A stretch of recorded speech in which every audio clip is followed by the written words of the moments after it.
Hey guys, what's up? Welcome back to another video. So in this video I'm going to show you how to download and install Google Chrome into your MacBook. So the default browser for MacBook is Safari, so just go to this launchpad and search for Safari, or you can just type command and space to open the Spotlight search and search for Safari. So both way the Safari will open, and at this top here you just need to type download Google Chrome. So just type Google Chrome and just go to this first link from google.com and just click on this download Chrome.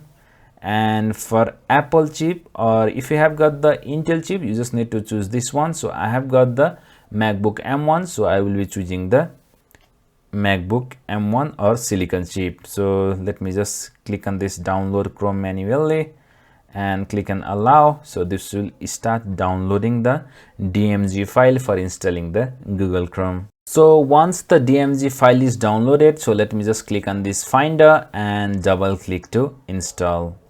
So you just need to drag and drop into these applications. So once this is done, so if I just open my Spotlight search by just typing command and space and search for Chrome, so you can see the Google Chrome. So just click enter return. So once this is done, so let me just click on open and let me just click on start Google Chrome. So if you want to keep this Google Chrome as a default browser, so you can just tick this on. So I don't want this to be my default, I just want Safari to be my default browser.